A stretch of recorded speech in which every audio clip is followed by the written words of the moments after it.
Почну зі своєї 2D-житухи. Моє перше аніме... Не прибивай! Моє перше аніме «Десука вайня» Оіші був тайтл під назвою «Меланхолія Гароге Сузуме».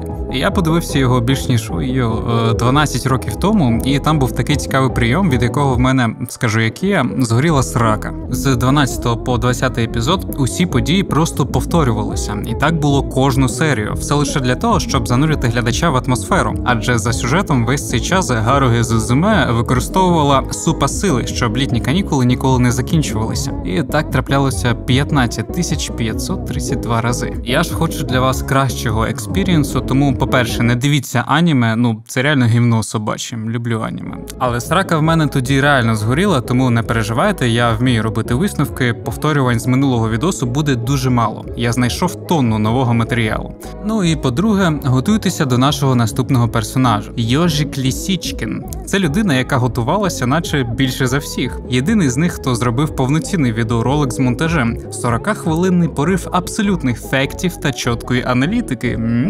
Цей прикол вже більше 3 років знімає контент з дуже виразним паттерном. Він подає себе як шарящого авторитета в Deep Intellectual Topics, на противагу невикупаючому бидлу мейнстріму суспільства потреблядій. З самого початку в нього були пориви розібратися в історії Росії і, вочевидь, токсичні спроби зрозуміти прогресивність сучасного світу. Через останнє, якщо чесно, мені інстантли соромно за нього стало. Тож, жінки, не переживайте, ми в Україні боремося з фріковим патріархатом, який хоче нав'язати вам консервоване поняття жіночності. Все буде добре. Проте, певно, найбільш канонічним, окрім досить кумедних намагань претендувати на глибокі познання в історії, як на мене, є ті його роботи, які не можна трактувати інакше, ніж як снобізму протиставлені глибокий шарящий я versus тупий норміс із мейнстріма. Звичайно, ситуація така, що я взагалі не смотрел, но осуждаю.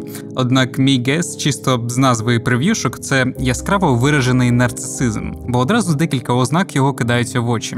Мені доволі легко їх спотити, адже маю персональний експірієнс з стиканням з цією гидотою. Йожик, не переживай, це не обов'язково саме NPD, але з нарцисичними проявами варто боротися, вони дуже заважають жити. В тебе найяскравіше, звичайно, виражені маніакальний потяг до самоствердження та несприйняття критики. Справа в тому, що у той час, коли YouTube перестав платити за російських глядачів, він перейшов на платний онлі-контент. Причому, що кумедно, через свої розлади він ставиться до тих, хто його дивиться, та, по суті, забезпечує його життя, реально як до лайна, як тільки вони кажуть щось тригерне для нього і перестають лизати сраку. Я ушел із-за дебілів, токсиків і неадекватів.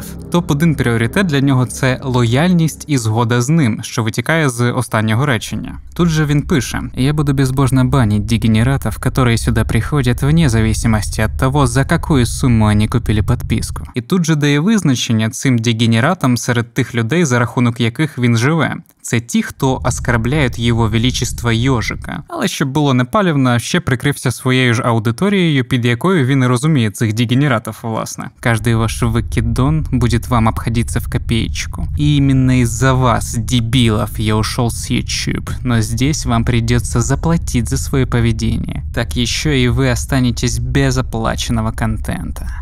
Наскільки його контент дійсно вартує грошей, ви дізнаєтесь сьогодні. До речі, відео про мене він теж показував по платній підписці. Втім, якщо ви аудиторія Йожика, то мені дуже дивно, що вам нормально, коли з вами ваш вождь спілкується як з гівном і ні в що не ставить, а ви йому за це ще й платите. Особливо кумедно, що він пише, що абсолютно відкрит к критиці. Адекватний. Очевидно, що адекватна критика в його розумінні – це коли полірують язиком сраку йому та тим, хто подає найкращий приклад лестощів. Звичайно, ваша справа, на що там рублі витрачати, я не засуджую, просто анекдотичний момент. Звертаю вашу увагу на те, що я ніколи в житті не мав жодного біфу з цією людиною. До минулого відео я взагалі з жодною не мав та ніколи не ставив мету публічно образити якусь особистість. У відео, яке він розйобував, не було переходу на персоналії, та здебільшого досить стримана риторика від мене, де я бикував хіба що на вбивць та катів зі зброєю, але аж ніяк не на глядачів, тобто на звичайних росіян. Тож, враховуючи це, давайте подивимося, як виглядає адекватна критика в уявленні Йожика Лісічкіна.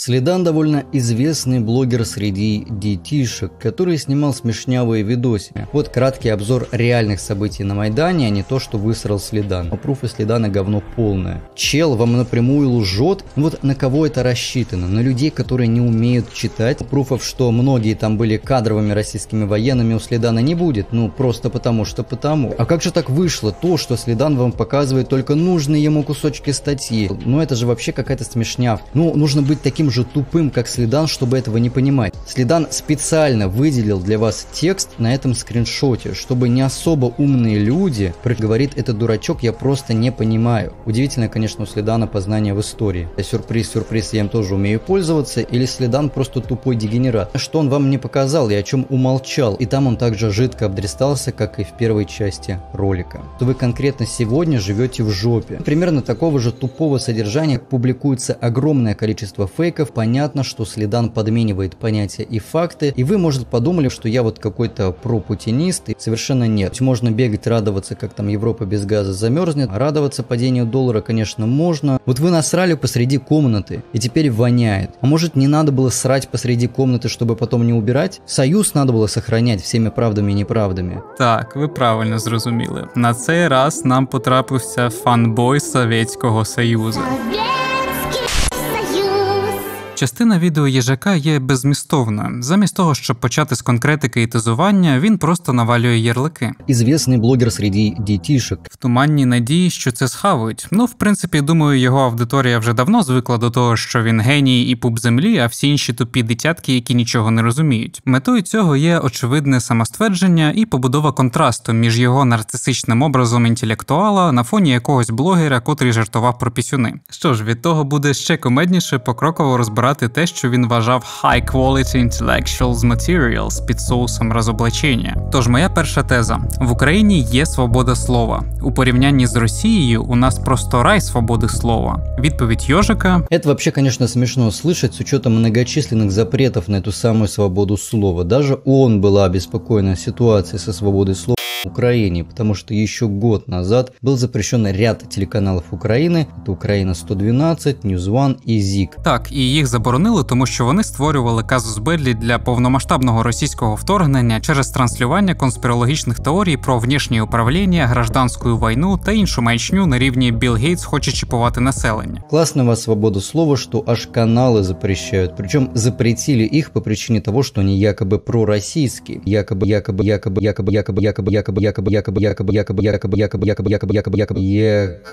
І, можливо, ти не помітив, але сюрприз, багато з них досі не заборонені. Наш, наприклад, був заборонений взагалі тільки в лютому.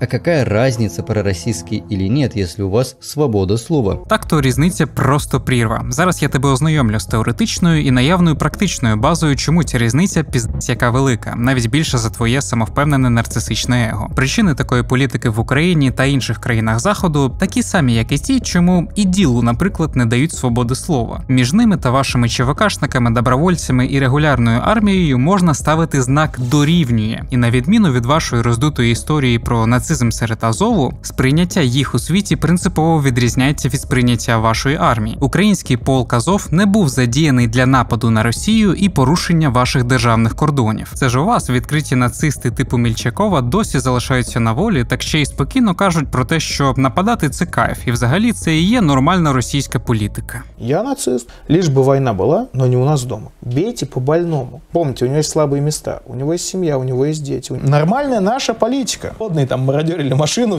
Нет, мы не обороняемся. Лучшая защита – это наступление. Після 24 лютого проросійськість медіа – найбільш адекватна причина, щоб заблокувати будь-який канал. Адже саме такі канали виправдовують масові вбивства, називають це освобожденням і звеличують злочини своєї армії. У перші ж дні вторгнення Заходу стало зрозумілим, що держава, яка влаштовує загарбницькі війни і виправдовує свої терористичні акти, є надто токсичною і зашкварною для того, щоб мати з нею хоч якісь зв'язки. Так вчиняє і той самий YouTube, завдяки якому ти зараз маєш гроші на життя, кидаєш бідних підлітків серед своєї аудиторії, які прийшли з YouTube на бабки, а потім ще й баниш їх, якщо твоє его хтось задіне або буде якось не згоден з дуже авторитетною думкою Ёжика. Це свідома політика більшості більшості цивілізованих держав і міжнародних об'єднань. Так, з 6-м пакетом санкцій Європейський Союз відрізав помийки Росії з кінцями. Їх не буде ні в кабелі, ні в супутнику, ні в інтернеті, чи навіть у смартфонах. Головиня найвищого органу виконавчої влади ЄС, Європейської комісії, заявила, що російські медіа – це рупори, які агресивно посилюють брехню і пропаганду Путіна. Ми більше не будемо давати їм майданчик для поширення брехні. А оскільки Україна – це Європа, ми все робимо правильно, навіть робимо це першими. І хоча я прихильник максимальної свободи слова, треба усвідомлювати, що дуже багато людей фільтрують інформацію приблизно як дітішки, які дивляться тебе, і просто самі по собі не здатні самостійно фактчекати усе, що читають, бачать або чують. Ми не можемо перемогти у битві пропаганди, тому що, як правило, наші західні ЗМІ і блогери стараються уникати дезінформації,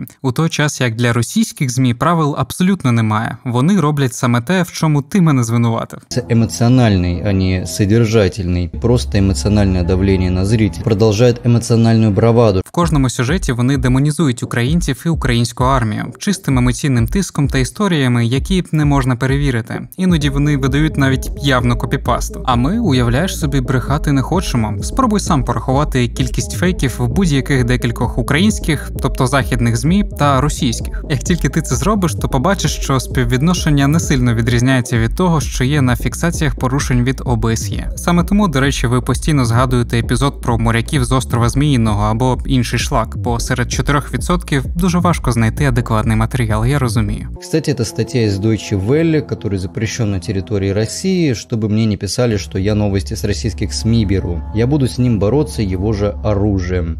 Я буду с ним бороться его же оружием. Що ж, стаття з Deutsche Welle, яку він показав, якщо ви не відкривали самостійно, насправді трохи об'ємніша. Але для рівня аудиторії, яка не читає далі заголовків, ООН була обеспокоєна. Нормально, схавають. То що ж насправді сказали в ООН? Deutsche Welle посилається на офіційний пост у Фейсбуці, який дає нам зовсім інший меседж, ніж заголовок, на якому вирішив зафіксуватися Йожик. Він чомусь не сказав, що ООН в цьому ж пості визнає протидію дезінформації законною діяльністю держави. Просто закриття ЗМІ – це в будь-якому випадку акт цензури, і завжди знайдуться люди, яким це не сподобається. Тому вони й пишуть, що потрібен збалансований підхід. Жодних висновків чи рекомендацій в ООН не зробили. Навпаки, вони наголошують, що тільки оцінюють на відповідність міжнародному праву в галузі прав людини. І якщо ООН, як і багато хто в Україні раніше думали, що з проросійською позицією треба хоч якось мати діалог і рахуватись, спробуй з 3 разів здогадатися, яка ж тепер позиція в ООН щодо цього рішення. До речі, в цій же статті Deutsche Welle транслюють відповідний меседж. Просто, розумієш, ООН сказала про важливість збалансованого підходу, це не дуже клікбейтний хедлайн. Також у частині статті, яку Йожик обрізав і не показав, вони повідомляють, що ці канали були проросійськими. Очевидно, щоб передати читачу повну картину причин такого рішення. Тож, враховуючи все це, в мене є питання до твого відео. Вот на кого это рассчитано? На людей, которые не умеют читать? Ще мене в лютий кек вганяє, як він з серйозною мордою демонструє нерозуміння, як це так, шурашка-парашка без свободи слова. Він йде в повний хардкор і починає сперечатись з реальністю. З реальністю, в якій братський народ Росії по свободі слова – це скоріше Північна Корея, ніж Україна, вже як багато років. Ну вы поняли, да, как в этой тупой рашке. Ну, да. У нас ведь как, сказал плохо про Путина, пошел сразу на бутылку. З чого ти іронізуєш? Все так, по факту, вас за зірочки можуть посадити, де суд буде посилатися на Вікіпедію. Навіть за пустий плакат. В тебе взагалі немає прав. Ще не зрозумів цього? То ли дело в Україні. На відміну від тебе, я спокійно можу сказати: Зеленський лох, чмо, влада смокче за лупу, мені тупо піхує, я буду краще керувати країною, тому балотуюсь в презики, спробуй мене заарештувати, лох. Я навіть можу сказати: Путін хороший президент, і найгірше, що я отримую, це смачний удар по їбалу від адекватних громадян. Я б собі навіть по їбалу за таке дав, зараз, секунду. Ай, блядь, в смысле, а как же русский мир? Дедовы, ай, Россия, ай, ёб, твою рука, йди нахер. Ну ось бачиш, мені щойно прописав пизди свідомий громадянин, але я не в тюрмі і можу взагалі на похуях розмістити цей відос у публічному доступі. Ти ж за подібні публікації, які я робив вже десятки разів, просто розтягнеш собі сфінктер. Навіть незважаючи на те, що прикриваєш своє очко анонімністю. Угу. Вот, например, зайдем на сайт ООН, не пророссийский на секундочку. Так, зайшли, и шо? И вот интересная статья о свободе слова и набутыливаниях Украине. Говоря о территориях подконтрольных Так, я перекажу, бо він на повному серйозі повністю читає 5 абзаців декілька хвилин. Чисто давить об'ємом, як російська армія на фронті. Можна ж було б просто лаконічно виділити головні меседжі, які підтверджують твоє формулювання. Камон. Сенс у тому, що в Україні спостерігається звуження плюралізму через проблеми з нападами на опозицію та журналістів, адже за деякі злочини ніхто не поніс відповідальності. Таких інцидентів було 29. Чувствуете, как свободой слова запахло, что аж вон рассказывает об угрозах и насилии по отношению к инакомыслящим. Перш ніж довести, що це від початку до кінця надута маніпуляція, я поясню частину публікації про підконтрольну територію. Індексом свободи слова прийнято вважати Press Freedom Index, яким займається французька організація «Репортери без кордонів». Вона, до речі, офіційно консультує ООН, ЮНЕСКО та Раду Європи з цього приводу. Ой, Йожик, я вже в курсі, що ти гуглити не дуже, тому показую все дотошно. Дивись, на офіційній мапі Україна 2022-го, вже після закриття проросійських каналів, все ще випереджає Росію на 50 позицій. Те ж саме було ще у 2018 році, але ось у 2013-му, коли влада була проросійська, наш розрив чомусь був удвічі менший. Далі про авторку статті Нада Анна Шиф, заместитель Верховного комиссара ООН Нада Анна Шиф. В жодному разі не звинувачую її в упередженості, але просто ознайомлю вас з тим, що вдалося дізнатися про цю людину. Вона була в Лівії, Лівані та Іраку під час війни. Я промоніторив усі її записи, і з 24 лютого вона не зробила жодної публікації про війну в Україні. Зате у 2015-му, рік після окупації Криму і війни на Донбасі, вона вихваляє жіночий форум в Петербурзі. В 2019-му вона в Мінську на художній виставці. Україну ж її увага повністю оминула. Хто трохи знайомий з діпскролінгом по хештегах Ukraine і Palestine, можете собі уявити мою здогадку про позицію цієї людини. Лише здогадку. На цьому я зупинятися не буду, але кому цікаво, я ось зібрав для вас матеріал з 3 акаунтів, які транслюють проросійські наративи і зміщують фокус уваги з воєнних злочинів Росії за допомогою очевидних копіпаст та публікацій з явно штучними позиціями. Якщо на паузі прочитаєте та проаналізуєте кожен пост, то точно зрозумієте, про що я. У Твіттері тисячі таких фейк-акаунтів, однак це лише моя нічим не підтверджена здогадка про те, що Нада Анна Шиф по цей бік інформаційного простору. Я ще перевірив на твіт-тунелі, може вона видалила якийсь рекорд про поїздку в Україні, але так само глухо. Жодного слова, жодної присутності. Але я цим аж ніяк не хочу її дискредитувати. Не будемо упередженими, адже не обов'язково бути в Україні, щоб робити якісь висновки про утиски свободи слова, правильно? Можна їх робити із Мінську або з Петербурга, тим паче це представник ООН. Тому давайте без шизанутих теорій змови рівня російських медіа подивимось, що ж за стаття така.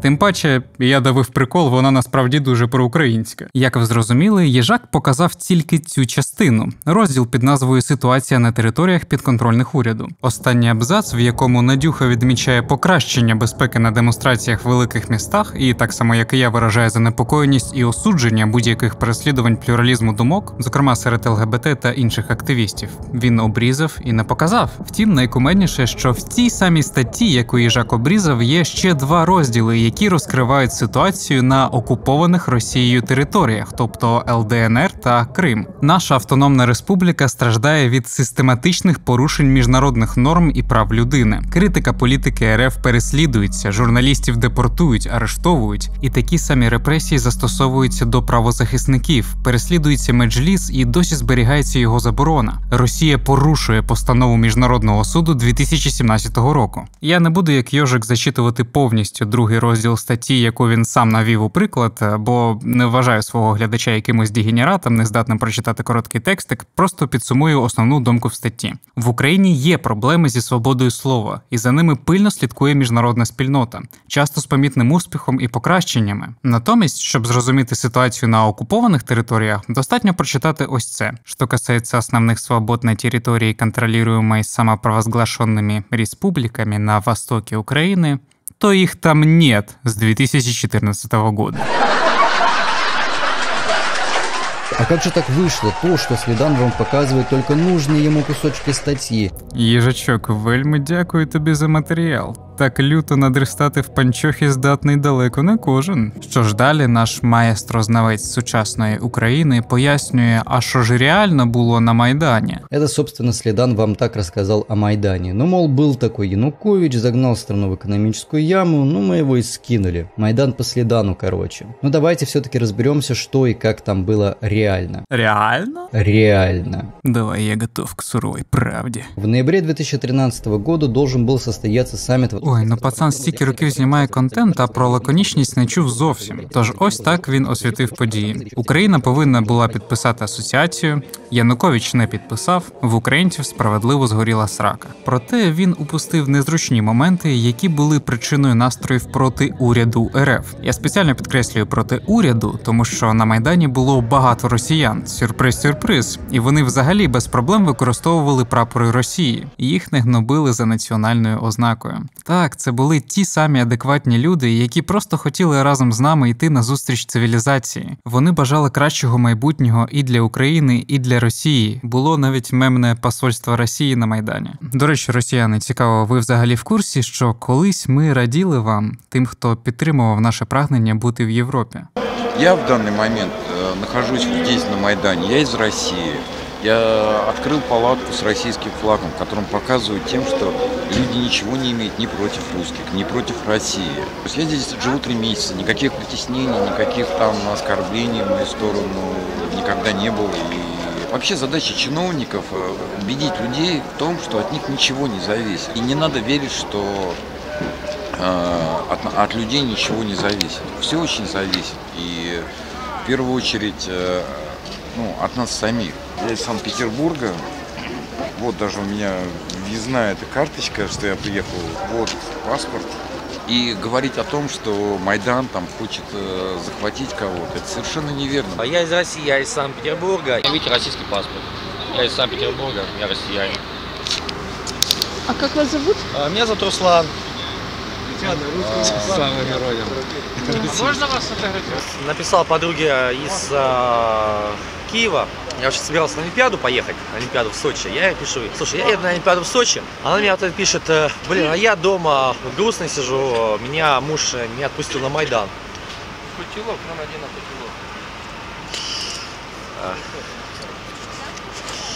путилок. Не отпустил муж на Майдан. И нам по российскому телевидению дается информация, что как преподносится, что здесь на Майдане собрались крайние экстремисты, радикалы, фашисты, которые ненавидят русских. Да, ну видите, какая дружеская атмосфера, смех. Та информация, которую она мне давала, вот, что здесь на Майдане творится, и то, что я представлял себе по репортажам из российских СМИ, меня это просто шокировало. И я почувствовал, что я вот должен приехать сюда. Крымчане, ну, у них неверная информация, не думаю, что здесь какие-то радикалы собрались. Ну, здесь такие уже ребята, ну, посмотрите, ну, я не считаю, что я радикал, я обычный человек. Здесь все такие же люди, вот, ну, примерно такого же настроя, вот, как я. Здесь крайний случай, да, вот, каких-то боевых действий, какие-то там вот крайне правые организации, когда, и вот, и показывают, ну, там 1% таких вот случаев. Да, и здесь есть всякие люди, но 95% людей, да, такие же люди, как вы видите на улице, даже, может быть, еще и более открытые, искренние. Здесь все романтики вот собрались. Вся проблема в чем? Она в том, что нас сталкивают лбами. Вот говорят, да, я когда ехал, говорят: слушай, ты едешь в Киев, ты как бы совершаешь большую ошибку, там же русских ненавидят, тебя там прибьют сразу, как ты на Майдан зайдешь, тебя же по лицу там по акценту поймут. Я хотел бы сказать россиянам, что вам нужно разобраться в том, что здесь действительно происходит, понять, какие здесь люди, не слушать ту пропаганду, которая по телевидению дается. Если нет возможности, вот как я, приехать сюда, убедиться, что здесь, здесь сборище романтиков, а не каких-то там маргиналов, открыть там в интернете какие независимые источники информации, фильтровать там блоги, не знаю, вот что-нибудь. Вот этот вот именно романтический настрой, ну пусть немножко, может быть, и в чем-то наивный, и вот, но он именно искренний и чистый, и никакого есть экстремиста, и никакого вражды к россиянам, и украинцы, и россияне. У нас друг друга нет. Это все ложь, вранье, это пропаганда. Не верьте ею, оставайтесь собой. Але щось я відійшов від теми, тож що Єжак не сказав про саміт у Вільнюсі? Молдова та Грузія, на відміну від України, асоціацію на тих же умовах підписали. Янукович заявляв про необхідність участі РФ в цих домовленостях, тобто, щоб якась Росія вирішувала за нас європейську долю України. На що тодішній голова Єврокомісії, португалець Баррозу, прямим текстом назвав це порушенням суверенітету України, з чим не погодиться тільки кончений дебіл. Росію за такі дії всі розкритикували і попустили. Голова Європейської ради взагалі тоді сказав, що поведінка уряду Росії – це рівень печерних аборігенів, що недопустимо для Європи 21-го сторіччя. Ще задовго до цього саміту вже були відомі чисельні спроби Росії зірвати європейську інтеграцію України та інших країн неподалік Параші. Ми нічого не маємо проти цього. А як тоді ви поясните резолюцію Європарламенту від 12 вересня 2013 року, яка вийшла з хедлайном «Тиск Росії на країни Східного партнерства», в якій тиском назвали санкції, що зініціювала сама Росія проти українського та молдавського експорту? Чому ж це вони кажуть про спроби Росії за допомогою шантажу та тиску перетягнути країни до свого гівняного Євразійського Союзу замість торгівлі з цивілізованим ЄС? Чому вони постійно згадують і засуджують шизоїдне уявлення Росії про якісь там її сфери впливу? Якого хера в другому пункті резолюції згадують цей Вільнюський саміт саме в контексті тиску Росії і прямо називають це посяганням на суверенітет інших країн? В 3 і 4 пунктах вони нічого не кажуть про санкції у відповіді. Навпаки, пояснюють, що не треба цього починати. Європарламент роз'яснює, що Росія від зближення східноєвропейських країн з єС нічого не втрачає, а навпаки, і просто закликає до адекватної зовнішньої політики. Тоді вони ще сподівалися, що Росія не зовсім закінчений печерний абориген і може хоча б з мінімальною адекватністю поважати суверенітет інших країн. Тим паче це усього-навсього економічний союз. ЕС не является военной организацией, военно-политическим блоком, в отличие от нас. Поэтому мы всегда говорили, и я всегда говорил, здесь наша позиция, она последовательная, понятная, но мы ничего не имеем против. Это суверенное решение любой страны присоединяться или не присоединяться к экономическим объединениям. Боже, какое позорище. І досі вам не соромно за цього клоуна? Ну добре, Йожик, продовжуй, що ти там хотів сказати. Ну и уже тогда, в конце ноября, начались митинги. Причем вначале все было довольно спокойно. На самом Майдане это все даже напоминало не столько митинг, сколько некий фест, где люди плясали и веселились. Но после разгона палаточного лагеря на Майдане, где народ столкнулся с государством физически, ситуация начала резко накаляться. Слідан сказал, что они сместили Януковича, который загнал страну в економічну яму. Ні, дослівно я сказав, що він довів країну до вялої корупційної помойки, що об'єктивна правда. Але каталізатором було рішення, аналогічне тому, який зробив Лукашенко, коли продав свою країну Путіну. І було саме неприйняття приниження, що якісь кримінальні парашники у Кремлі хочуть вирішувати за весь російський та український народи їх долю. Вони хотіли забрати в нас майбутнє. Хотя смещение Януковича – это скорее одна из задач. Основной целью выступлений было вступление Украины в Евросоюз. Ні, не сам вступ. Ми всі прекрасно розуміли, що так швидко в ЄС нас не візьмуть. Це було про цивілізаційний вибір, про напрямок, в якому буде рухатись країна, щоб в Європі нас не цуралися і не вважали другосортним бидлом, як це було після саміту, про який ти згадав. А Янукович был пророссийским, по этой причине его надо было убрать. Так а чого ж ти не пояснив, що саме значить бути проросійським? Як він підстелився під тиск Росії і заклики відвернутися від Європи? Чого ж ти не показуєш резолюцію Європарламенту від 12 грудня, в якій ЄС прямо казав, що це лютий крінж-десіжн від конченого президента, від якого Україна економічно програє і застрягне в минулому? Або ж їхню резолюцію вже від 27 лютого, де чорним по білому написано, що Янукович злодій, який дозволив мусорам стріляти в людей на Майдані. І в цій же резолюції згадується корупція неймовірних масштабів з легкої руки проросійського президента. При том, что по факту его и не убрали, он сам убежал. Ну, логіка Йожика недалеко від рівня аналізу інформації. Конфликт нарастал, и после стычек с милицией и жесткого подавления народное недовольство хлынуло с новой силой. И в этот момент к народным массам недовольных вдруг примыкают очень странные ребята.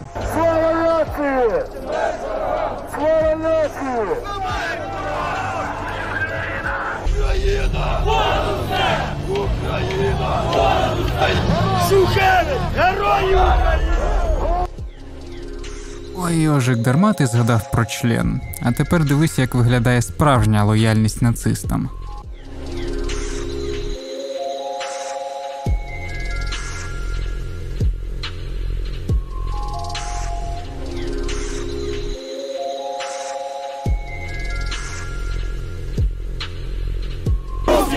Россияне нет! Русские да! Россияне нет! Не терпи, вооружайся! Не терпи, вооружайся! Слава Россия! Слава Россия! Нацики. Нация! Бог, царь, нация! Покаяние все нет! Очень странные ребята. Москва, русский город! Москва, русский город! Москва, русский город! Москва, русский город! Нацики. Это, братцы, русский марш! Мы врагов помрем на наш! Это, братцы, русский марш! Слава России! Слава России! Слава России! Слава России! Слава России! Слава России! Очень странные ребята. И русская слава, сияние русской души. Мать мою, Россию, Русь! Это наша земля, пролитая кровью наших отцов и дедов! Москва для москвичей! А ну-ка, давай-ка, уебывай отсюда! Россия для русских! Москва для москвичей! Русские вперед! Русские вперед! Русские вперед! Русские вперед! Нацики. Белым власть! Белым власть! Белым! Кто мы? Русские! Нацики. И это переломный момент, потому что одно дело вступить в Евросоюз, другое дело нацики, которые выкрикивают лозунги «Украина для украинцев». Россия для русских! Москва для москвичей! А ну-ка, давай-ка, уебай отсюда! Россия для русских! Нацики. Русский Крым! Окно в Европу! Русский Крым! Окно в Европу! Русский Крым! Окно в Европу! Нацики. Я ще про всяк випадок підсумую. Диви, за нашими ультраправими, як і за свободою слова, дуже пильно спостерігає міжнародна спільнота. І ті ж самі ЗМІ, які зараз чорним по білому кажуть про злочини Росії, аналізували ситуацію в Україні 2014 року. Подекуди навіть з перебільшеннями та російськими наративами, але ми завжди прислуховувались і робили висновки, бо це і значить бути цивілізованими. С учетом того, что многие в Украине, в основном в Восточной Украине, ассоциируют себя с русскими. Та мені херню якось телеш. Ось дані з останнього легітимного перепису 2001 року. Ну или, по крайней мере, являются в большинстве своем русскоговорящими. Ситуацію початку нульових, де багато етнічних українців в Україні вважали рідною російською, ми на початок 10-х років суттєво виправили. І вже тоді, особливо в невеликих містах, українська на Сході була більш поширеною, а знала і розуміла її абсолютна більшість. Щось підготовочка в тебе не дуже, Йожик. А лозунги «Украина для украинцев» — это очень страшно.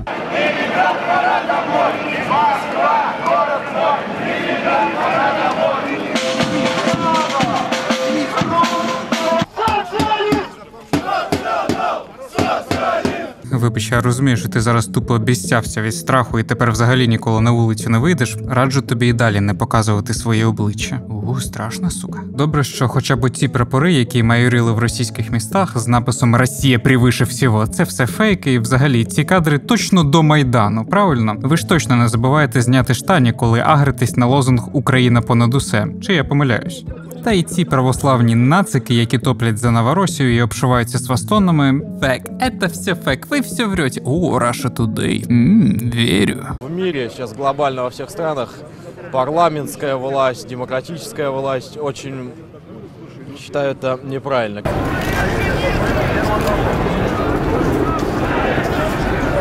Кто не прыгает, тот чудо! Эй! Кто не прыгает, тот чудо!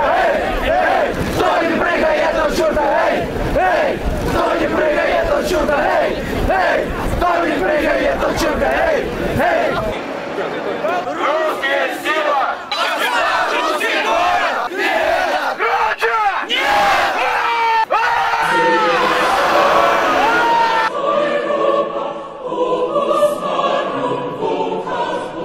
Йой, Йожика, давай, до речі, подивимось, що відбувалося в Києві, коли в 2014 році спробували провести такий самий марш. Прийшли не на підтримку ходи, а проти неї. Серед них були навіть росіяни. Та не в Росії ви прийшли на марш.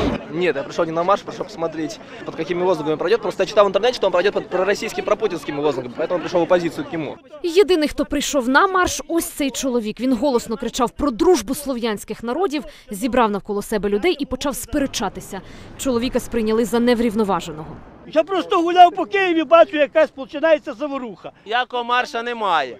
Ніякого марша немає. Чому ви тоді сюди прийшли? А ми прийшли, щоб не допустити. Того, чого немає. Того, чого немає, щоб не збиралися психічно хворі люди і не маніфестували в центрі Києва. По-нашому тебе навіть показували, як росіяни зігують під крики «Слава Україні!». Вперше в історії на ньому прозвучали українські лозунги. За такі лозунги у Москві затримали 40 учасників маршу, які виступають проти режиму Путіна та війни на Донбасі. В Україні ходу категорично не сприймають. Мені спочатку не вірили, хто б дав дозвіл на таку акцію під час, вибачте, таких подій, що відбуваються на Сході. Але тут, як виявилось, 3 особи, які намагались переконати, що ми усі слав'яні і нам треба дружно жити. У той час, коли наші браті-слав'яни вбивають наших патріотів на нашей территории. Сейчас у нас идет война России против Украины. Это все видят и знают. И наши герої-воїни захищають нашу родину. Єдиного прихильника маршу затримали правоохоронці за порушення громадського порядку. Ми є центром білої раси, ми є центром Європи. Слідом за ним правоохоронці затримали і журналістку російського телеканалу Live News, який розповідає росіянам страшилки про карателів із київської хунти. Вам не страшно среди карателей в Бандеровском Киеве? Это сейчас, что ли, я нахожусь? Да. То есть вы себя... по информации канала... Вы же нас считаете карателями? Я не считаю вас такими. Вы журналисты, вы мои коллеги, правильно? Сейчас я нахожусь среди журналистов. Мы не ваши коллеги. Журналістка мала сумнівні документи і зовсім не мала акредитації. Прощай, говно Ньюс! Через деякий час журналістку звільнили, бо Україна не Росія. Украина для украинцев – это очень страшно. Поэтому Украина раскалывается. На востоке Украины стало формироваться другое движение – антимайдан. Про него чуть позже. А чого позже? Давай зараз. От тобі покажу тупо перше, що видає по запиту антимайдан. Пока на Майдане восстанавливают баррикады, партия регионов проводит свой митинг в Марьинском парке. Сегодня утром приехало еще несколько автобусов. Подойди, пожалуйста. Мы хотим посмотреть, что происходит здесь. Вот к нам подключаются люди, которые являются идеологически собранными на этом митинге. Успел я подойти к лагерю регионов, нас уже встретил бодрый дух митингующих.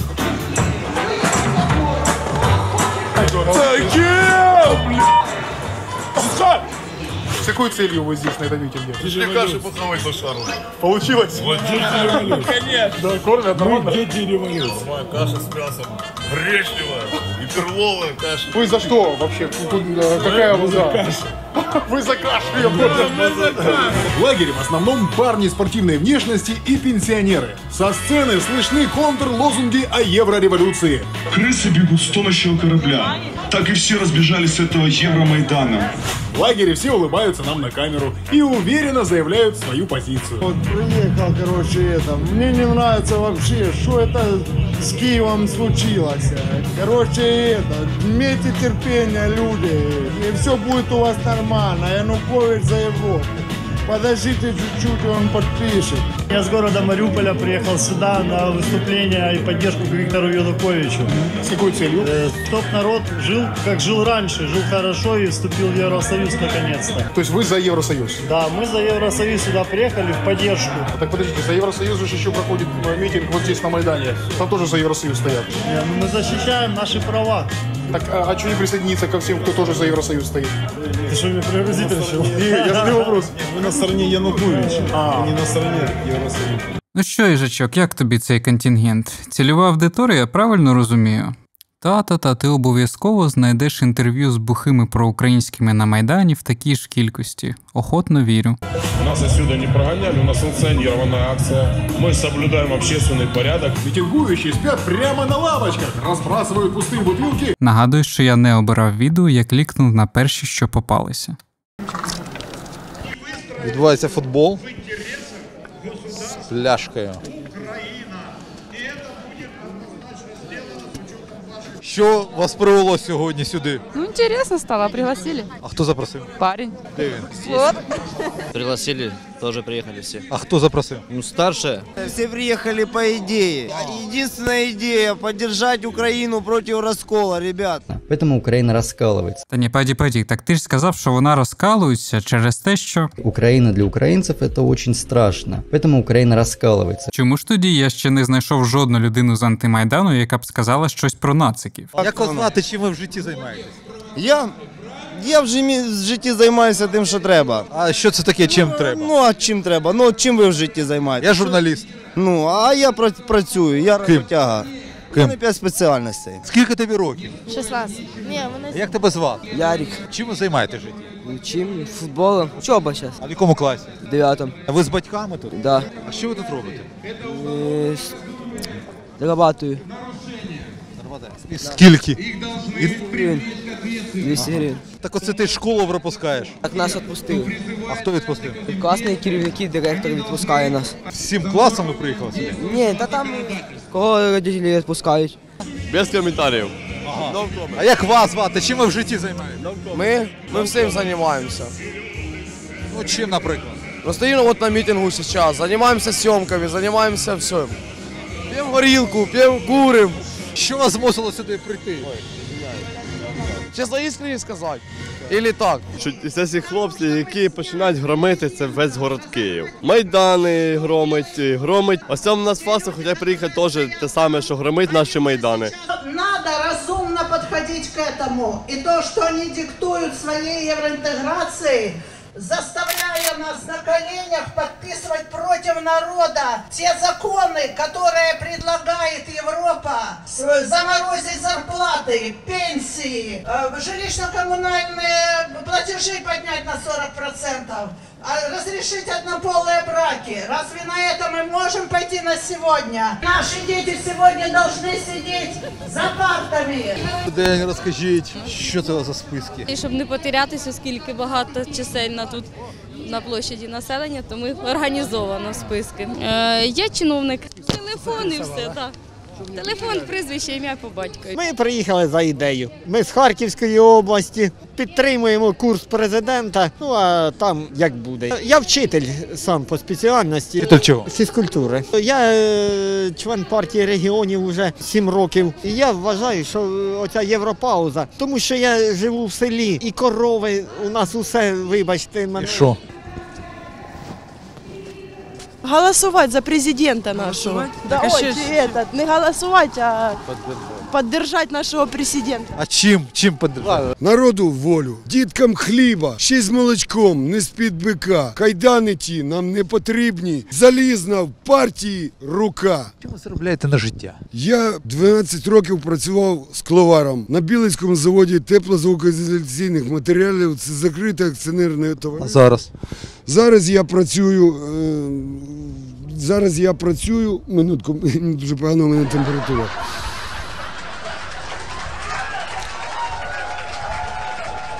Я приватний підприємець. Який бізнес у вас? Рекламний бізнес.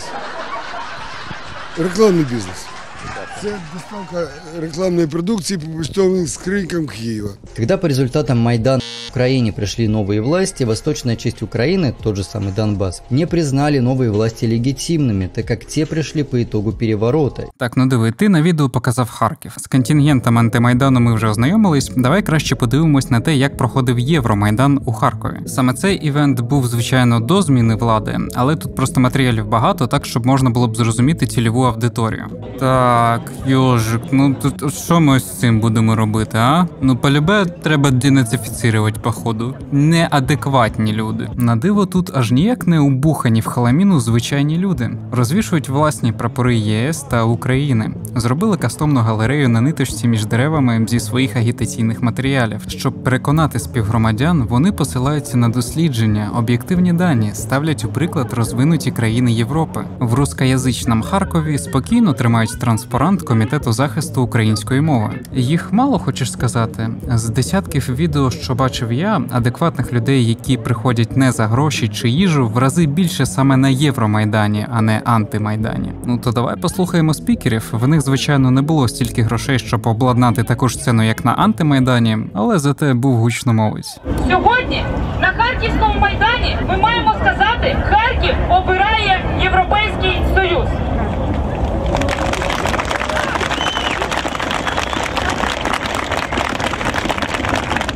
І ми збираємо кошти на друковану продукцію. Ми хочемо випускати листи. Кожен з нас такий самий простий харків'янин, як і ви.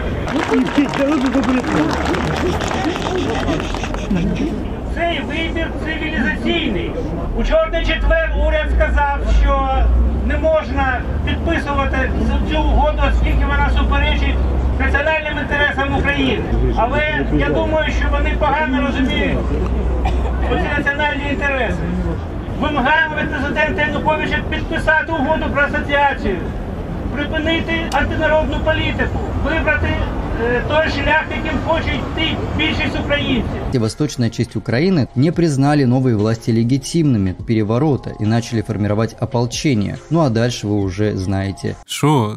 Не, ну реально, что далі було? Ну а дальше вы уже знаете сами. Вот краткий обзор реальных событий на Майдане, а не то, что высрал Слідан. А, ну я мисль поняв, тільки можна було коротше зробити.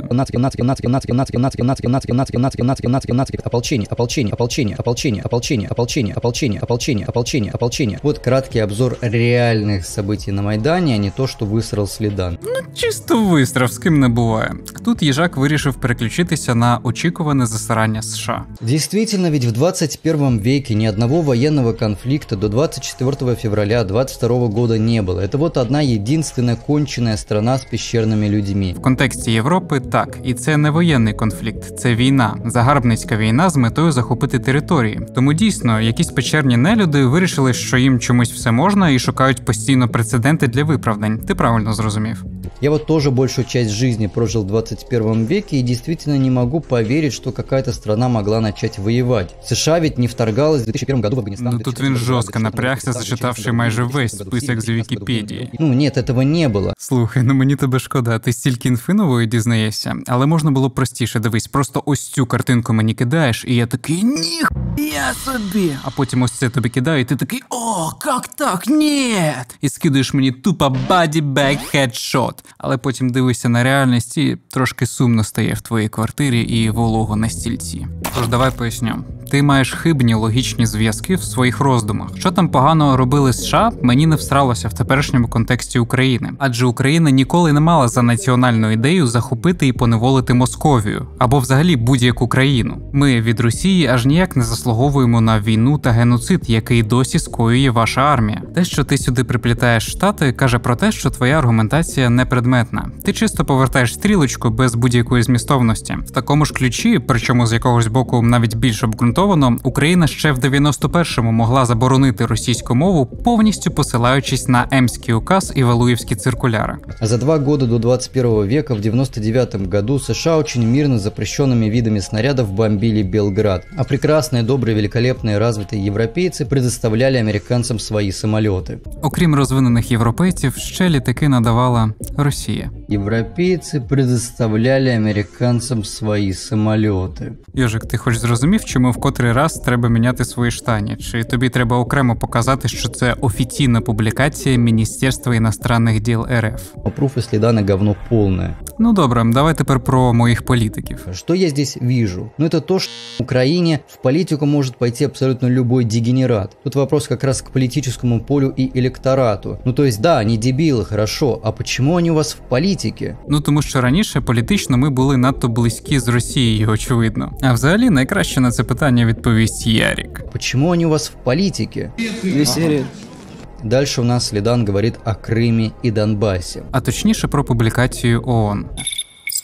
Собственно, та статья Слидана, которую он привел в качестве доказательства того, что в Крыму был нелегитимный референдум, написано следующее, что Украина подала иск на Россию, и ООН соглашается этот иск рассмотреть. То есть никакого доказательства в этой статье нелегитимности референдума нет. А тепер даю авторське роз'яснення фрагменту. 2019 рік, 5 років після анексії. Це вказує на те, що ніхто не змирився з окупацією і судовий процес по Криму все ще рухається. Більше того, Міжнародний суд в цьому процесі однозначно встає на сторону України, що підтверджує виділений текст. Якщо ж ти зможеш реально напрягти свої маленькі мізки, то осилиш наступні абзаци, в яких розкривається суть цієї суперечки. А точніше, позиція України та Росії. І тотальний програш російської сторони в цьому невеличкому етапі судового процесу, який був відносно нещодавно. Але я так зрозумів, що ти, незважаючи на те, що сам посилаєшся на ООН, як і багато росіянських експертів, в очі не бачив головні резолюції, які розкривають кримський кейс. Основна, про яку всі, окрім таких як ти, вочевидь, знають, це резолюція від 27 березня 2014 року, в якій прямим текстом називають референдум незаконним і ясно звучить заклик до всього світу не визнавати Крим російським. І для найтупіших тут в 4-му абзаці є посилання на документи, які порушила Росія. Їх теж тобі як домашнє завдання вивчити повністю. Я просто хотів сказати, що міжнародна спільнота не забула про Крим і вона досі на нашій стороні, зокрема Міжнародний суд.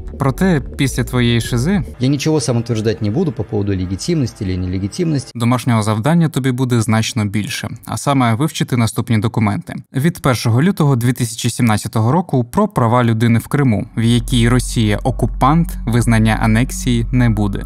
Від 19 січня 2018 року права людини в Криму, де Росія окупант, окупант, окупант, окупант, окупант, окупант, окупант. Можливо, ти не розчув, але твоя країна окупант і ще раз окупант. Від 21 січня 2019 року права людини в Криму. Росія окупант ще 13 разів, захоплення Криму є незаконним, порушує міжнародне право, Крим доведеться повернути Україні. Міжнародна спільнота категорично не сприймає спробу анексії, нав'язування російського громадянства і незаконних виборчих кампаній. Від 23 січня 2019 року мілітаризація Криму. Росія окупант, анексія Криму не буде визнана. За діями України визнають відповідність міжнародному праву, у той час як Росія займається мілітаризацією півострова. Росія повинна вивести свої війська з Криму і припинити окупацію. Від 13 грудня 2019 року мілітаризація Криму. Росія ігнорує усі резолюції ООН. Вона країна-окупант. Анексія не буде визнана. Україну підтримують в її прихильності міжнародному праву. В окупованому Криму продовжується мілітаризація. Росія накачує півострів зброєю. ООН закликає усі держави-члени гуртуватися, щоб зупинити російську окупацію Криму. І ось найбільш змістовний документ від 21 січня 2020 року «Права людини в Криму». Для таких як Йожик він дуже доречно містить посилання на визначення агресії та усі релевантні резолюції. Україну хвалять за прихильність міжнародному праву і захист прав людини, у той час як досі місії по правах людини в Крим не пускають. Дії Росії йдуть всупереч міжнародному гуманітарному праву, Женевським конвенціям та звичайному міжнародному праву. Правоохоронні органи Параші примусово пхають людей в дурку і використовують це як форму репресій політичних опонентів. З 2014 року російська влада не цурається тортур для вичавлення брехливих показів у політичних процесах. В офіційному документі ООН пишуть про те, що через окупацію люди стали жити гірше. Людей вбивають, викрадають, дискримінують, гвалтують та залякують. Не обійшли стороною свободу слова і релігії. Через це багато людей були просто вимушені виїжджати з Криму. Навіть написали окремий абзац про угон.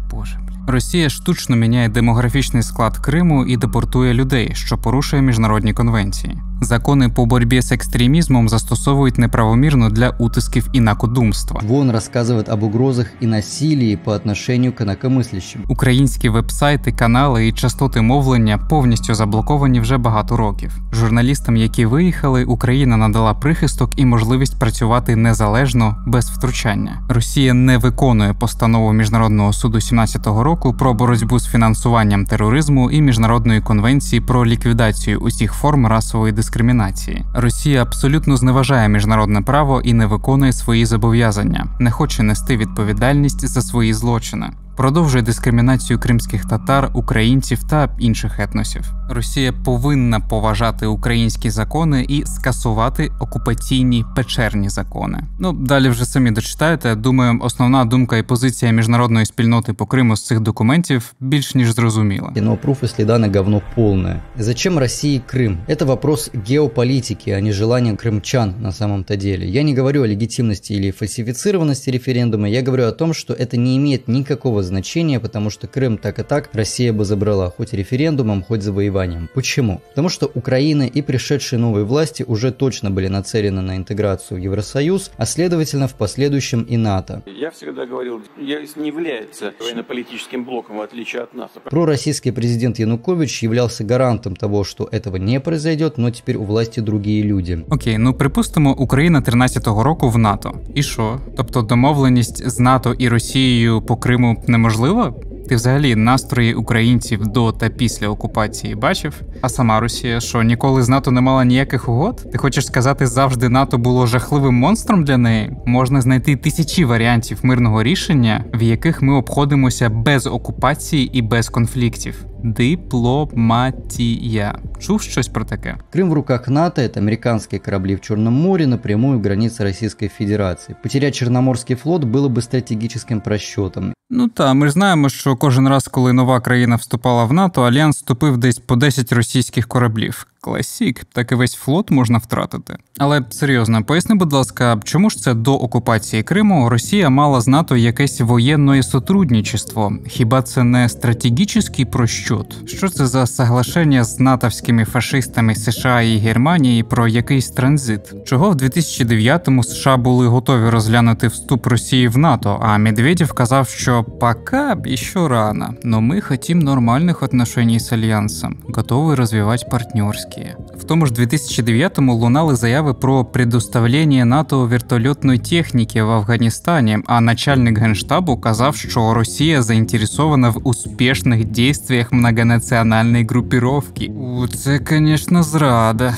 Ну, в принципі, можеш не відповідати. Все стане очевидним, коли дізнаєшся, що голова представництва в Росії по НАТО був Дмитрий Рогозин. Ну а що такого? Димон просто пацан за чистую белую расу. Це хіба преступление? Именно по этой причине сразу был Крым, а территории Донбасса, которые значили для России меньше, чем Крым, не это просто геополитика, в которой нет моральных вопросов. Сейчас многие крымчане недовольны условиями жизни в России, и это весьма справедливо, ведь большой российский бизнес к ним не зашел, у них все это время не было даже Сбербанка, проблемы с оплатой Apple Pay и прочие вещи. І ці проблеми завдяки таким псевдоінтелігентам, як ти, що знаходять зручні виправдання воєнним злочинам та заспокоюють частину населення, яка повинна була протестувати, не тільки будуть розповсюджені вже по всій території Росії та на окупованих українських землях. Вони з вами на десятки років. Почему Крупняк не заходил в Крым? Да просто санкции боялись, вот и все. А почему боялись санкций? У нього, напевно, відповідь, ну, чисто бабки, понимаешь, никакой морали, just геополитика, многоходовочки.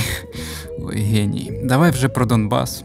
Когда на самом деле Кремль просто поставил туда своих марионеток. Да, давайте, ребята, давай. Монголия, или Корея. Это ж наши. Слидан говорит, что нам наврали, что Донбасс встал против Евромайдана, и показывает нам два каких-то ролика, где корейский репортер и толпа вокруг, которая по сути ничего антироссийского и не говорила. Тіп, ти що угораєш? Я ж підписав, що це за відоси. Це захоплена адміністрація в Донецьку. В кадрі типові представителі руського міра. Будь-яке попадання таких штрихів під камеру – це вже русофобія і антиросійство оверлот, без права на апеляцію, розумієш? И потом зал заседаний. И эти два видео нам, наверное, что-то должны были доказать. Йожик, вибач, але тобі доведеться навчитись читати, хоча б російською мовою. Ну, типа докопались до репортера, и что это доказывает? А походу нічого, чувак, що це для тебе реально кежуал? Чисто типікал ребята, яких на вулиці зустрічаєш, бля, я угораю, а для нього це реально стандартна ситуація, походу. Ну, що можу сказати? Співчуваю, що ти народився в Росії. В востоке Украины стало формироваться другое движение – антимайдан. Так, я ось трошки не зрозумів. Диви, на антимайдані люди виходили з прапорами партії регіонів та прапорами України. На Київському Євромайдані, до речі, було більше російських прапорів, ніж на анти. І після цього ти показував показуєш наступне. Тот же самый Донбасс. Не признали новые власти легитимными, так как те пришли по итогу переворота. Иначе... Чому вони настільки відрізняються, якщо і ті просто були не згодні з переворотом і хотіли повернути президента? Нащо їм стільки прапорів Росії? Чи не логічніше було виходити зі стягами партії регіонів чи портретами Януковича? Йожик, ти показав ці 2 кадри на відстані 7 секунд. В жодного з твоїх глядачів не з'явилось запитань до цього? Ну, мені просто цікаво. Окей, я вам просто покажу другие ролики, а вы сами попробуйте сделать выводы. Окей, я вам просто покажу правильные ролики, а вы, чисто как думающие, критически мыслящие люди, сделаете правильные выводы. Ну добре, Йожик, я не проти. Головне, щоб ти відповідав за свої слова. Я ж сподіваюся, ти будеш... Я буду с ним бороться его же оружием. Так що я прийму на вірочку, що матеріал в тебе... Не пророссийский, на секундочку. Да, то есть не надо нам рассказывать, что украинская мова – это наша родная. В Донбассе никогда родной не была. То есть 90 там чем-то процентов населения все говорили только на русском языке. Ага, ну слухай, чрезвичайний посол ЛНР в Російській Федерації нормально можна послухати. Йожика не думав ось це як аргумент влепить. Вообще тема only facts, как говорится. Пруф и Слидана говно полное. Ребята, мы хотим говорить на русском языке. Мы хотим иметь нормальные взаимоотношения с нашими соседями. То есть мы хотим спокойно ездить в Ростов, Воронеж, Белгород. У нас длинная граница была. То есть тогда, когда уже поняли, что, скажем так, в Киеве без нас решили уже нашу судьбу, они сказали, что нам в Европу, нам не нужен таможенный союз, нам не нужна эта Россия. Крим і народ Донбасу спить і бачать у своїх мріях Белгород, Воронеж, Ростов і думають, як хорошо, що нас окупировали, так би їздили без віз по якимось вонючим Парижам, Прагам, Варшавам. Фу, мерзость. А вот Воронеж... Какие-то, в селах на севере, как-то проповедовали украинский язык, там был суржик, а вот чистого украинского языка никогда, собственно, ни в Луганске, ни в Донецке, в общем-то, и не было. Мы хотим рюшечки, мы хотим в Евросоюз. Вот когда вот это то, что происходило в Киеве, конечно, нас возмущало очень сильно.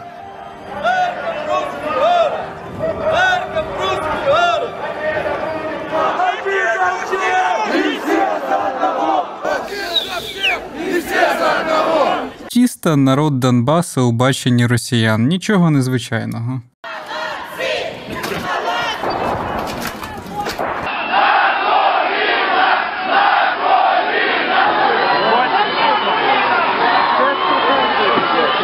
Далі він показує, як в Донецьку знімають український прапор. Йожик, ще раз, ні у кого не виникло запитань з приводу цього, га? Ти не вбачаєш в цьому жодних протиріч? І після цього вони під крики бидла і російських тітушок «Донецьк – русський город» підіймають російський прапор.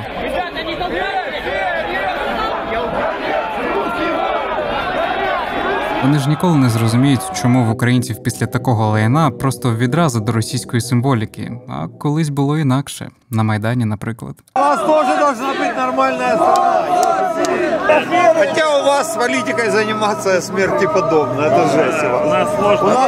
У нас еще можно, а у вас там, конечно... Учиться будем? У вас там задница полная, да. Но все равно этот путь нужно идти. Настоящая дружба, да?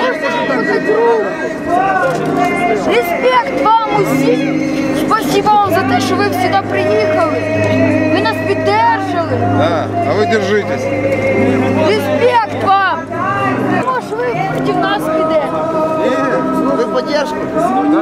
Дзвоніть, хай приїжджають. Хорошо. Интересно еще, как Слидан умалчивает о так называемом антимайдане. Та язик в жопі просто, Йожик, розумієш? Я ж пропагандист, вибираю тільки те, що вигідно. Міг би показати вам ще більше правильних роликів, але краще загугліть їх самі за запитом «Антимайдан». Люди просто не признали новую власть в Киеве. Народ стал самоорганизовываться с низов, и на юго-востоке стали повторять тактику Майдана. В Киеве возник еще один митинг в поддержку власти. Назвали его тогда «Антимайдан». Они были против евроинтеграции, и они хотели это высказать. Другого способа тогда не было. То есть они поехали в Киев на «Антимайдан».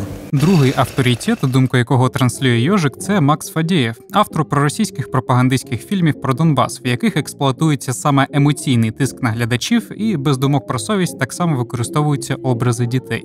Окрім очікуваної підписки на Пучкова, ми одразу ж бачимо, який контент поширює цей Максим. Ага, тобто Z.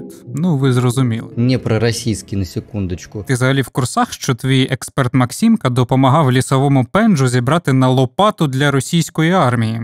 Давай, записывай. Пацаны, огромное спасибо, поддержали Стрелка Бат. Лавру будет тоже все передано. Не вопрос, Лавру будет все передано. Все, лопата, все, что было получено, все уходит на передок. Пруф и Слидана говно полное. Люди говорили: ребята, ну промышленность рухнет. В Европу вас никто не возьмет. Будет безработица, беднота, будет война. Остановитесь. Ну вы доскачете до войны. На Востоке копировали то, что делали на Западе, только лишь через несколько месяцев. Все. Это цинично разругивали нацию, народ. Ухитрились их всех разругать, и, соответственно, все смотрели друг на друга сначала из-под лобья. Так, ну я одразу прямо скажу, твій наступний експерт – це конкретно фрік. До речі, заціни, що йому вдалося сказати в 2022 році, коли він виходив з Верховної Ради України. Існує країна, яка хоче нам робити, буцімто, демократію. Він навіть негативно висловився про військових. Багато колишніх атошників, вони є непрацевлаштовані, в них немає соціальної адаптації, у них серйозні проблеми з законом, з наркоманією, з наркотиками, з алкоголем. На другий день війни репостив російську пропаганду із собою в головній ролі, а у квітні зібрав на своєму каналі рух пацифістів. Greetings at the online meeting of Ukrainian pacifist movement, which will be held mostly using Ukrainian language. Так, їжак, твої спікери, якими ти годуєш свою аудиторію, це рівень фріків, які прикриваються пацифізмом, щоб не сісти в тюрму. Тримаю в курсі. До речі, Ukrainian language – це реальна тема, всім рекомендую. А ми переходимо на Одеса 2 мая. Когда мы знали, что 2 мая будет в Одессе шествие, тут надо понять, что все знали, что там будет происходить. Но мы понимали, что там будет очень жарко. Помочь одесской ультре в сопротивлении против антимайдана и представителей России, так называемых сепаратистов. А ті коментарі я дістав від військовослужбовця і бійця полку Азов. У меня четкая, ясная позиция по поводу всех этих журналистов и все остальное. Я могу дать комментарии любому, но я скажу так, как есть, по поводу кто плохой, кто хороший и все остальное. Можно любое мое видео так вырезать, нарезать, и будет выглядеть, что я плохой человек. Такая жизнь. Интересно, как он умалчивает о том, как ультраправые расправлялись с участниками антимайдана, и о том, как полиция стояла и ничего не делала, и смотрела, как убивают противников Євромайдана. Після цих слів про «поліція нічого не делала», коли вбивала антимайданівців, Йожик демонструє такі кадри. На першому адепти Кулікового поля, яких ми впізнаємо по червоних стрічках, допомагають мусорам переносити свого пораненого колегу. На другому міліціянт відбирає у зомбі щит і каже «тікай». А на третьому вже майданівці самі відтягують пораненого. І це все. А тепер давайте знову послухаємо, що він сказав. Полиция стояла и ничего не делала, и смотрела, как убивают противников Євромайдана. Я знайшов декілька відосів, по яких можна зрозуміти, на чиєму боці насправді були мусора. Опа, диви, сішка в зубах. Чогось вони щитами прикривають жмихів, на яких чітко видно колорадських жуків. Може така ситуація була, що НАТО раптом зібрався і у мусарні просто не було вибору. Тоді дивимось далі. На наступних кадрах видно, як люди жбурляють каменюкою, від яких, я нагадаю, в той день травмувалися сотні людей, а деякі вмерли через те, що цеглина голову розбила. І як бачиш, поруч з цими персонажами, на яких висять колорадські жуки, просто стояла міліція і нічого не делала. Ось тобі ще один відео знайшов, в якому є розділ, що називається «Міліція захищає сторонників антимайдана», на якому добре видно, як міліція прикриває щитами саме їх. Хоча ми прекрасно бачимо, як каменюки летять і з однієї, і з іншої сторони. А якщо ти скажеш, тогда был 2014, и еще не успели бандерифицировать полицию, пукстренг. Ось відео 2016 року, де в Одесі 2 травня знову зіткнулися на півшишечки правосеки та колоради. Те, кто ждал сенсации, небольшой, но таки дождались. Один из присутствующих неизвестных молодых людей попытался ударить бойца правого сектора.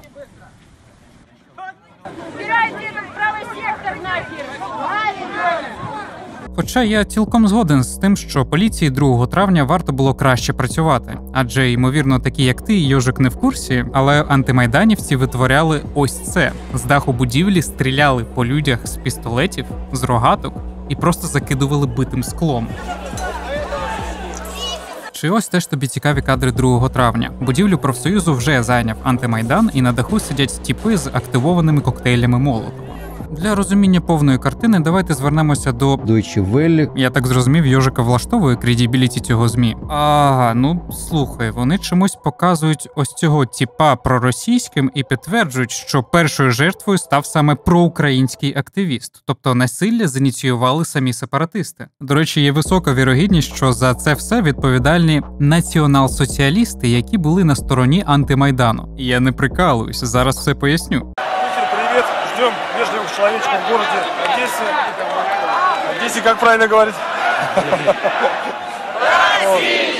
Поэтому скоро здесь будут русские войска и всех бандеровцев с раком.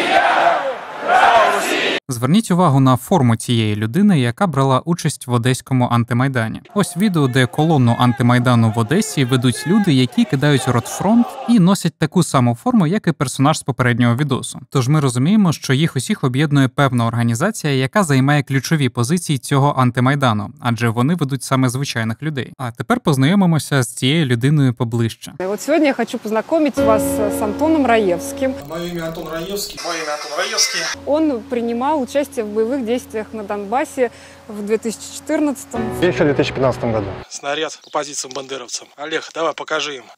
Поехали. Ловите. Слава Руси! Слава! Успел поучаствовать в Одесском антимайдане. Стоял в тамошней одесской дружине. Охраняли мы палаточный лагерь на Куликовом поле, участвовали в охране митингов, пикетов всевозможных пророссийских, участвовали в том числе и в стычках с одному из наших руководителей, Сергею Долженкову, позывной КЭП, сейчас находится в Одесском СИЗО. Я ему предложил ликвидировать лидера одесского правого сектора Сергея Стерненко. Многие представители одесского антимайдана ездили на полуостров Крым, встречались с Аксеновым. На меня вышли представители такой старой такой российской организации, как Русский общенациональный, Русский общевоинский союз, и предложили вместе с их группой формируемой поехать в Славянск непосредственно к Игорю Стрелкову для участия в боевых действиях. Я, конечно, согласился. Нахожусь в берете внутренних войск Российской Федерации, и у меня кокарда пятиконечная звезда с серпом молотом. И там тебя называли и фашистом из России, и провокатором, и националистом. Действительно, я поддерживаю русских коллаборационистов в годы Второй мировой войны. Более того, я горжусь, что и были такие русские люди. УРЛА, РОНА, казачьи подразделения. Русский национализм – это такое общее такое понятие, более емкое. То есть она объединяет и монархистов, и представителей национал-социалистической идеологии. Да, у меня есть набита татуировка с Адольфом Гитлером, символ Третьего рейха. Орел держит в лапах свастику. Пора уж свои 30 лет заняться самим собой. Я отношу к себе представителям, сторонникам абсолютной монархии.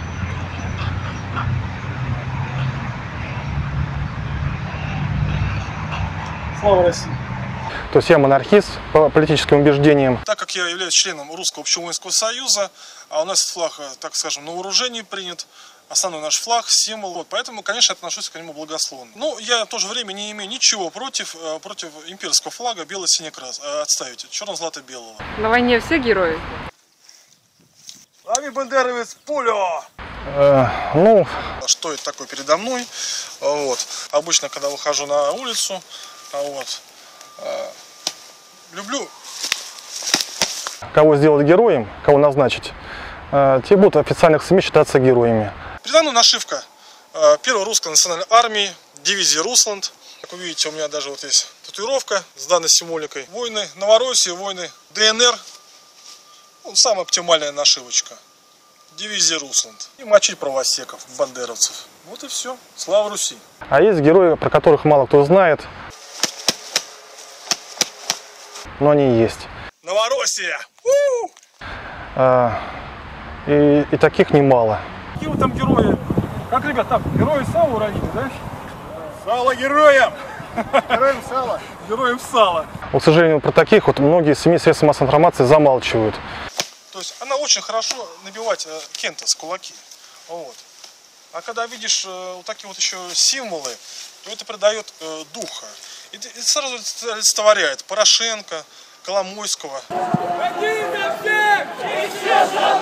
Повертаємося до Одеси. Тепер нам очевидно, що під лозунги «фашизм не пройде» проросійські марші насправді ведуть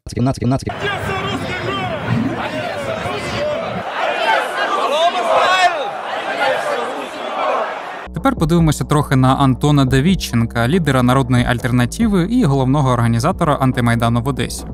Мы помним, что наш край – это Новороссия. Сегодня мы дадим слово лидеру активной молодежи, председатель всеукраинской организации «Молодежное единство» Антон Давидченко. Начали формировать отряды самообороны по Одессе. Сюда уже входят и ветераны не только Великой Отечественной войны, но и Афганистана, ветераны и войн. Много спортсменов, потому что часто в наш город любят приезжать фашистские организации, такие как ВО «Свобода», и мы вынуждены часто выходить и противостоять им, потому что наш город – это город-герой, и мы, как люди, которые воспитаны на этих патриотических ценностях, знаем недопустимость распространения неофашизма у нас в городе. Из-за этого мы часто и собираем молодых ребят, спортивных телосложения, для того, чтобы отстоять город. А давайте послухаємо, скільки пропагандистських наративів здатна відтворити цільова аудиторія антимайдану. Я пошел за свои позиции, как бы, за Антона. Я за Антона, как сказать.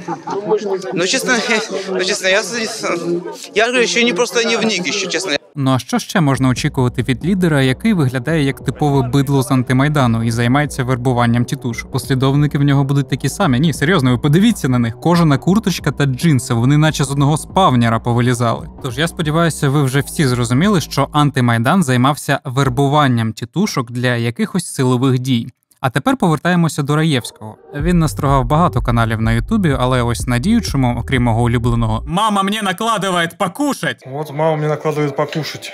Так, прошу матір його не чіпати, бо мать – ето цвітное, як то кажуть. Мамин суп грибной, очень вкусный. Окрім цього хіта, його канал наповнений зйомками з тренувань. Толчок тоже допустим. По яйцам ударил. На улице там пацаны по яйцам не бьют. Да херня! А мне похуй, назвали долбоём, козёлом, похеру. Не бойтесь, ви не на рицарському турнірі. Таких відео сотні. Він займається цим роками. Тренується і тренує навіть дітей. Один з хлопців на відосах казав, що йому 17. А тепер зробіть 2+2 і згадайте слова Давідченка про молодих спортивних людей. Саме так готують професійних тітушок, що здатні захоплювати будівлі і робити диверсії. Це типова ситуація для спортивного клубу в Росії. За ними часто ховається неонацизм. У кого є хист або бажання, завантажте відео та HTML-версії усіх його каналів з описами відосів, бо я показав тільки невеличку частинку, а там дуже багато цікавого. Взагалі це треба робити, бо вони зараз чистять матеріали. Я це нещодавно помітив, коли десятки моїх посилань вже не працювали. Із-за этого ми часто і збираємо молодих ребят, спортивних тілосложень. Так, а потім ці ребята вбивають людей і формують російські неонаци підрозділи для війни в Україні. Ось цей, наприклад, Варяг. Прямий спадкоємець нацистського СС Варяг. Як бачите, вони спокійно собі воювали за Росію. І російські нацики не тільки воюють. Нацизм в Росії – це, скоріше, соціальний ліфт. Їздили на полуостров Крим, зустрічалися з Аксьоновим. І саме через те, що у таких наци... У мене нет моральних ограничений. Пусть їх у вас не буде. Вони без сумлінь стріляли по натовпу Євромайдану. Я думаю, що саме такі підпалювали коктейлі Молотова на даху будівлі. Звісно, будь-яка смерть жахлива. І я, наприклад, до 24 лютого не вважав прийнятними жарти про шашлички 2 мая. Я думав, що має сенс оцінювати цю подію нейтрально, адже померли люди з обох таборів і, відповідно, усі винні. Навіть якщо по іншу сторону ватне бидло, тітушки, проплачені, безідейні люди, вони все ще залишалися людьми для мене. Ну, добре, греть з ним. А що там з Давідченко відбулося? Получается, 5 месяцев я находился в тюрьме, и из-за того, что я признал, что хотел создать республику Новороссию, и, конечно, в связи с коррупционными схемами, которые у нас присутствуют в суде, удалось добиться моего освобождения. После этого я сразу же выехал через Приднестровье, потому что мне угрожали, в первую очередь, правый сектор, и сейчас нахожусь в Крыму и активно восстанавливаю движение антимайдана в Одессе. Окей, я вам просто покажу другие ролики, а вы сами попробуйте сделать выводы о том, были ли противники Майдана на Донбассе или нет. Да господи, конечно, в ЛДНР будут и противники интеграции с Россией, как и сторонники. Вопрос заключается в их соотношении. Мне нравится, как он использует удобные для него картинки в доказательство своих слов. Ну окей, а почему вот это ты не показываешь? Ну, я показав, а ти тепер, скоріш за все, засунеш язик в сраку, тому що відповідати тобі, будемо відверті, досить важко буде. Але я згоден з раціональною думкою Йожика. Вопрос заключається в їх соотношенні. Аніж кичитися крутими кадрами Євромайданів Донбасу та Криму, ми радше подивимось на найближчі до об'єктивних заміри співвідношення. Наприклад, референдум про незалежність. З нього ми дізнаємося, що у Криму більшість проголосувала за. Луганськ і Донецьк взагалі по 80+ % підтримали незалежну Україну. І далі ще краще. А якщо ж подивитися на співвідношення по етносах, то так само українці складають більшість, а відсоток росіян мав тенденцію на попуск. І такими темпами, навіть не враховуючи війну, яку влаштувала Росія, то їх на Донбасі зараз менше третини. А в Одесі взагалі була 1/5, у той час як українців в 3 рази більше. Вопрос заключається в їх соотношенні. Ну давай свого наступного експерта, Йожик. Столкновение, а по сути сожжение, да, массовые убийства. То есть подожгли административное здание. Люди ходят вокруг этого здания, стреляют по нему из нарезного оружия, забрасывают его коктейлями Молотова. А чому ж тоді на цьому ж зданні сидить каларадський хмирь з підпаленим коктейлем? Несостиковочка. Ну, ми перевіримо, що це за авторитет взагалі такий. Давайте спробуємо вивчити по його телеграму під поганялом «Призрак Новоросії». Він тут постить російських окупантів, розмиває колективну відповідальність росіян і шарить душевний реп про Донбас. Послухаємо. Вы все говорите, мол, нет войны. Умирают люди, гибнут солдаты, что не станет лучше от пуль в голове, Америка, санкции, Киев и НАТО. Но уже без того на Донбассе разруха. Назревает вопрос о морали. Как немая и злая бабка-старуха. Почему 8 лет вы молчали? Как трусливые крысы, без всякой конкретики. 8 лет вы бомбили Донбасс. Плакали матери, плакали дети. Вы глаза закрывали. Это очень мужской, блядь, поступок. Скинуть бомбы и напиздеть. Моя мать была украинкой, но при этом ненавижу их всех. Хватит хаять Россию, мол, будто агрессор захватить, она хочет Донбасс. Там простые люди от страха и стресса денно-ношно надеются только на нас. Быть украинцем значит быть убийцей, быть украинцем значит быть бандерой, быть украинцем значит быть убийцей, быть украинцем значит быть бандерой, быть украинцем значит быть убийцей, быть украинцем значит быть бандерой. Вы все говорите ему, Путин убийца. Вам легко, намазолив язык. Вам, наверное, что-то хорошее снится, а никто ведь из вас и не вник, что Донбасс и Россию под нацистские вопли ненавидят уже много лет. Затолкайте себе все свои сопли, и из них приготовьте обед. Быть украинцем значит быть убийцей, бомбить города и прятать лица. Быть русским значит быть терпилой, пока бьют твою мать. Скакать на Майдане, быть укропом, это безвольно платить налог для того, чтобы Донбасс бомбить, быть укропом, думать, что обойдется, пока по ушам ручей грязи льется.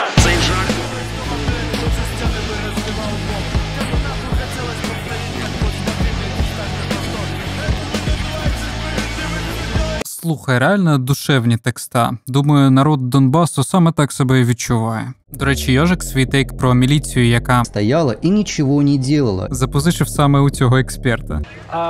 Стоят правоохранители и на это смотрят. И просто смотрят. Потому что, наоборот, получили приказ о том, что они вмешиваться в это не должны. Ну, вам это Слідан не покажет, потому что это нарушит его дешевую пропаганду. Далі моя дешевая пропаганда повертається до Майдану. Так же, как и врали про притеснение и каких-то мифических нациков. Дійсно, не було нациків. Націонал-соціалісти є в кожній країні світу як маргінальна субкультура.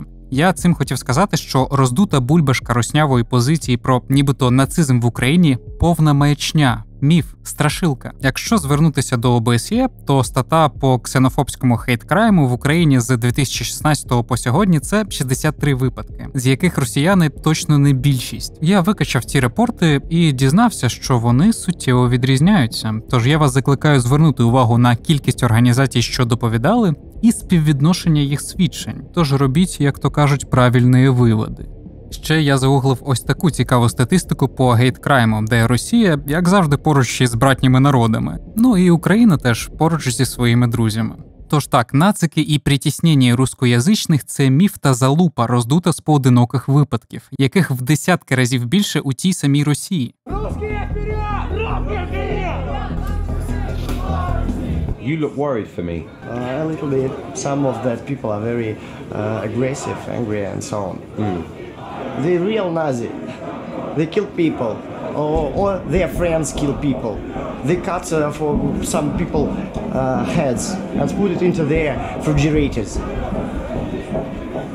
That people, those friends kill people, really. I think you should be scared. If this nationalist pack is coming out.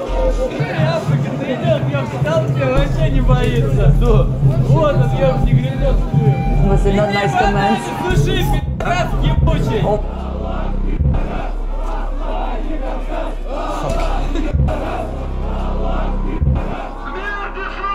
Timmy, do you mind being on camera? Do you mind talking to Yeah? What do you want? What do you want to know? Okay, what's your reason for being here today? You can answer in Russian. Okay, should we get going? Передайте, что я лично поддерживаю, когда кукол склоны, их Barry on the cross! Америка какую-то пошли. Jesus. I fuck your mother. Fuck your mother. Я возглавлял Украинский национальный союз, и одно из наших направлений было свержение режима Януковича и переход Украины в вектор западный. Потому что Россия – это наш враг, а Европа – наш друг. Ну, по факту мужик сказав. Москва ніколи не була для нас стратегічним партнером, а завжди була для нас першим стратегічним ворогом.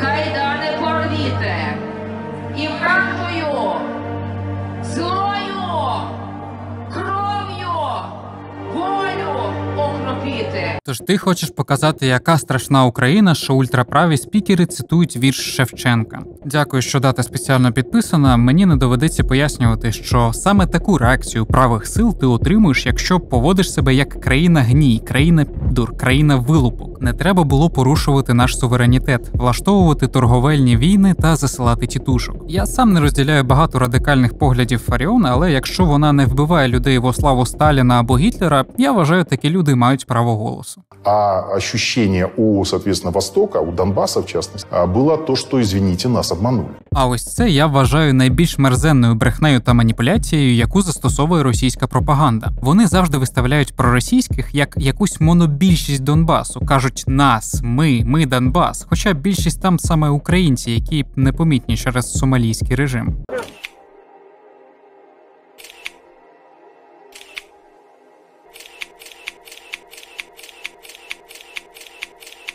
Почекай, ти хочеш сказати, що є різниця, тому що вони не воюють за Росію? Тоді ти досі не допетрив, що на кожен Азов, який на відміну від декого давно вже відхрещується від нацизму, можна знайти по 3 російських наципідрозділи. Звісно, зважаючи на злочини російської армії, наци там майже всі, але ми зараз кажемо про тих, хто саме поклоняється Гітлеру.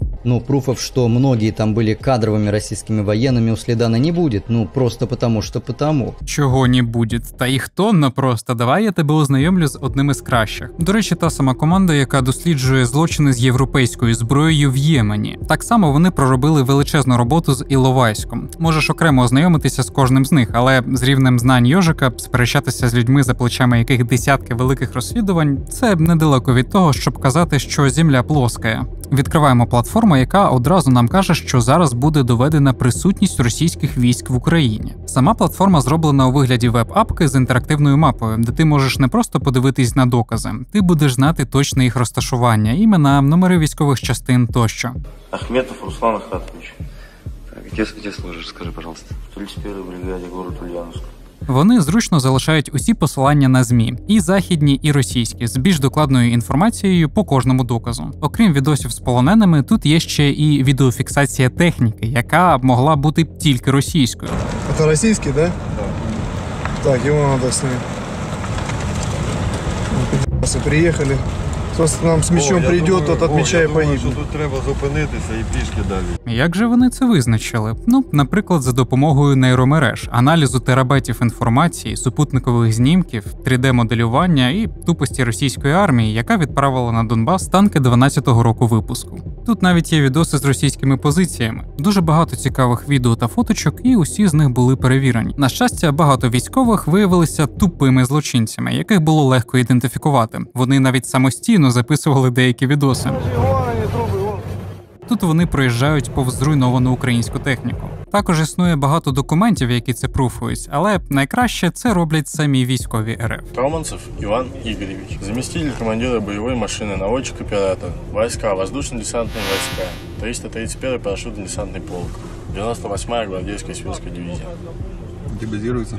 В городе Кострома. Где вы сейчас находитесь в данный момент? В данный момент, сейчас, одну секундочку, где вот я сейчас. Вот именно, да, сейчас. В данный момент я нахожусь в Украине. Личный номер X56 62 25, 98-я дивизия, город Иваново. Российской Федерации, Мельчаков Иван Васильевич. В городе Кострома, Федерация, воинская часть 71-211, 331-й парашютно-десантный полк. Мы совершали марш с Ростовской области, марш на 70 километров на Україну. Я ось тобі виділив позицію твоєї держави Параші, щоб ти недовго думав з тим, що відповісти, Йожик. Взагалі тут дуже багато цікавого, тому на наступний раз тобі треба підготуватися і все вивчити. Тож тому наші ЗМІ і писали про це. І тому, сподіваюся, тепер нарешті до тебе дійшло, що росіяни і як добровольці, і як регулярні частини з 2014 року воюють з Україною. Антон тобі підтвердить. А откуда ты приехал? С Кемеровской области, гражданин Российской Федерации. Вот приехал сражаться за Новороссию. Как твоя фамилия, Саша, напомни? Михайлец. Михайлец. С Кемеровской области. А конкретно откуда? Город Белово. Город Белово. А тепер я вскриваюсь. Бачите, справа в тому, що половина відео Йожика і його основні тези опираються на матеріали з одного і того самого джерела, вотермарка якого була закрита чорним квадратиком. Але ви ж пам'ятаєте? Я буду с ним бороться его же оружием. Не, ну не, да ну не может быть, не. Как же так? Russia Today, фільм Russia Today про Майдан? Як неочікувано, що, виходить відос нашого їжака побудований на пропагандистській документалці? Ні, точно фек, я просто тріпую під марками зараз, напевно, ну наркоман, що з мене взяти? Russia Today! Вот є то уровень, Йожик, да... Вот взять тоже ситуацию с Гиркиным, якобы сотрудник ФСБ России, правда уже бывший сотрудник, и вот мол, как ФСБшник мог поехать на Донбасс без приказов и указов. И вот что сам Гиркин рассказывает. Да, я добровольно принимал участие в процессе воссоединения Крыма с Российской Федерацией и достаточно активно участие. Если бы я хотел каким-либо образом избежать этого или не хотел просто в этом участвовать, то, поверьте мне, я бы в этом никак бы не участвовал. Когда вы приехали в Крым, вы помните, и кто опять-таки вас там финансировал? Ну, Константин Валерьевич Малафеев не скрывает своего участия в данном мероприятии. Это были бывшие действующие военные, сотрудники спецслужб, групп? К сожалению, не было ни одного, даже хотя бы отставного российского офицера. Я сам спланировал эту операцию от начала и до конца.